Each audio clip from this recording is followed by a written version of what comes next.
Time for Entre Nous. Now, my guest today represents creativity, identity, and entrepreneurship. Mzukisi Mbane is the brains behind Imprint South Africa. He founded the brand after originally studying accounting and built a globally recognized label rooted in African heritage and futurism. And we can welcome him now. Mzukisi, thank you so much for joining us on the program today. You've said fashion imprinted itself on you. How so? Yes. So I always look at it as me making a choice in life to study accounting, actually qualifying as an accountant, working as an accountant, but fashion has always been there. It's something that I could never sort of like run away from. So when I look at it in that sense, I say fashion imprinted itself in me. Now, Imprint South Africa is described as Afrofuturistic. What does that mean, and who are you targeting with your designs?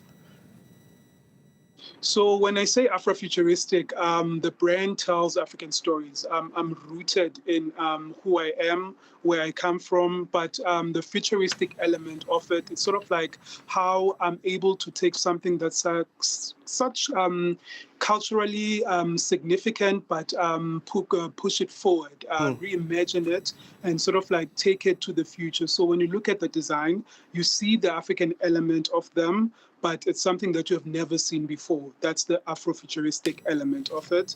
And the target audience or the consumer for the brand is, when I created it, it was for people like me who love fashion. The consumer has grown to a very wide international audience. Okay, now, what do you think international audiences misunderstand when it comes to luxury labels coming from the African continent?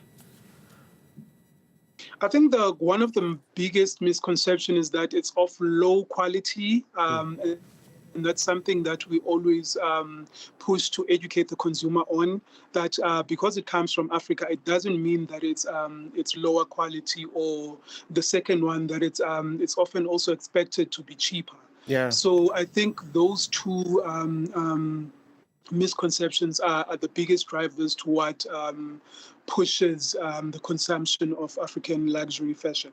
I want to ask you about your start, which you had in accounting. Do you think that accounting background you have helps you run a business? Because what happens typically with designers is that they don't understand the business side of things. But do you think that accounting start you had helps you right now?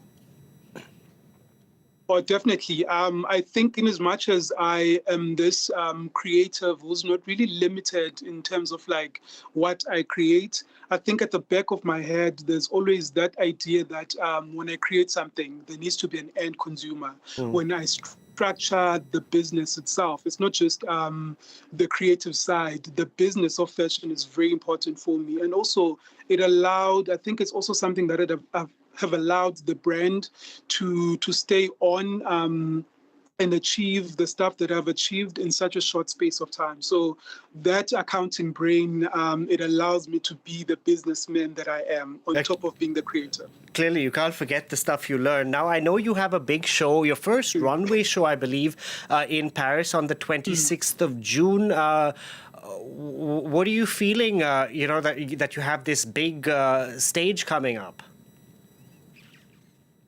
There's a lot of nerves that comes because Paris is a dream for everyone all over the world. So for me to be showcasing, I think the nerves are starting to kick in.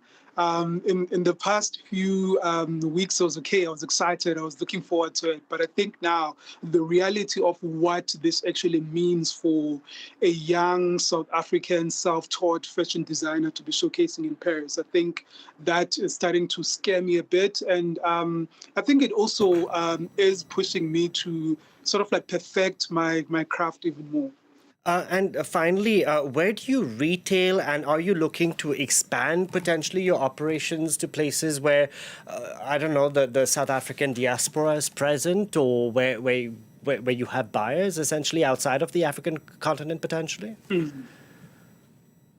So currently we, in terms of like physical retail, we are only available in South Africa, but through our Imprint online store that services consumers all over the world. But I think the main reason why I always push the brand to be exhibited, showcased internationally, is for me to get opportunities to have the brand stocked in Paris, in London, in New York. I think that's what I'm looking at with everything that I do in terms of like exposing the brand to the international market. Exactly. It's not just the diaspora, it's also the international market at large. Thank you so much, Mzukisi Mbane, for talking to us today on Entre Nous. And don't forget, you can check out previous editions of the program on our website, france24.com.